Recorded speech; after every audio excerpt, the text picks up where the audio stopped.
Hello, I'm Julie Williams, Registered Migration Agent with Migration Downunder, and I'm going to be talking to you today about pathways into permanent residency for those who are 457 holders.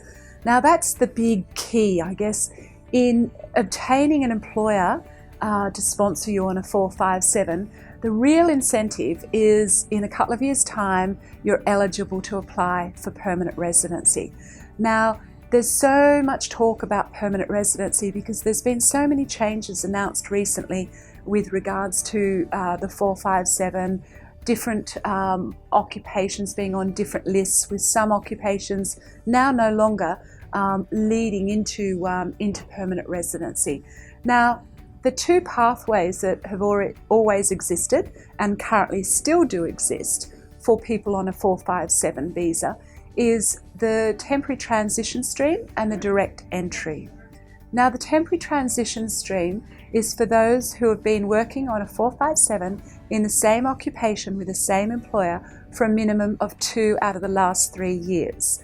If you've done that, then you're eligible to apply for permanent residency, obviously with the support of your employer and making certain that your employer has met all their obligations whilst a sponsor of the 457. So namely, they've got to be able to show that they've maintained their level of training expenditure for Australian employees, and they've continued to employ you in the occupation that they've nominated you under, as well as paying you the salary that they have stated in the initial 457 application.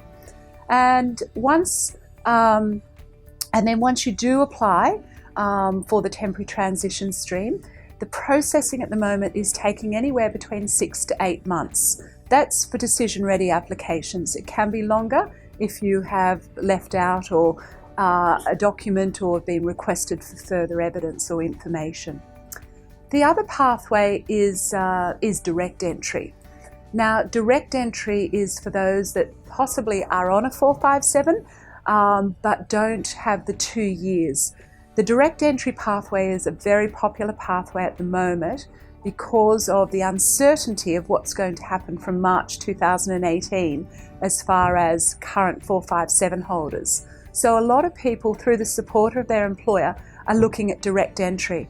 Now, direct entry requires additional evidence of your qualifications, and that means that you have to have your skills assessed, unless you're exempt from that area, and show that you've got 3 years postgraduate work experience.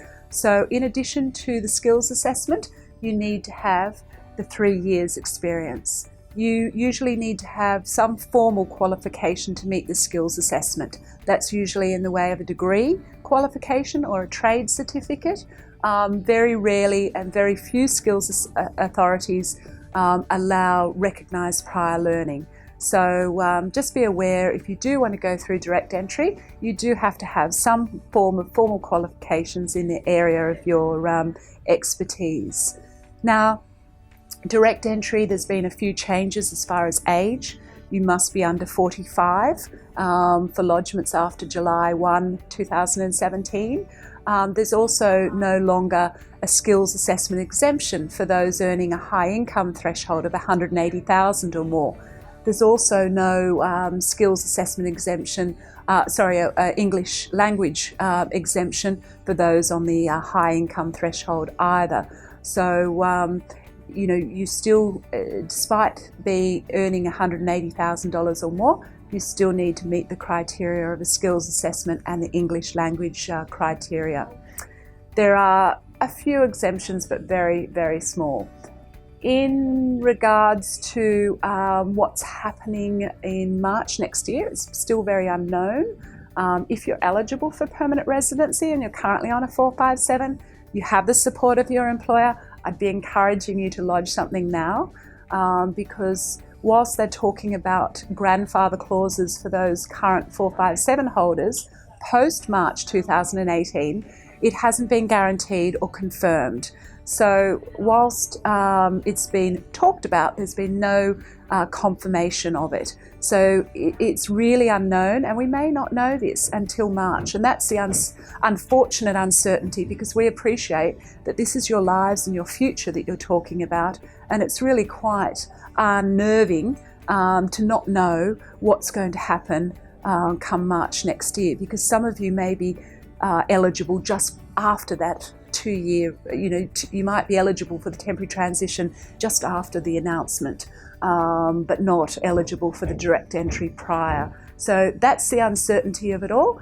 But look, it is still possible to obtain permanent residency. Whilst the temporary transition stream is still in existence, it is looking at continuing from next year in March, but instead of having to wait 2 years, you may need to wait 3 years. But stay tuned, we'll keep you up to date with any changes that come to hand. And if you do need some more information, don't hesitate in contacting us. Email is always good, info@migratondownunder.com, or if you'd like to give us a call, we're always available on 02 9419 5411.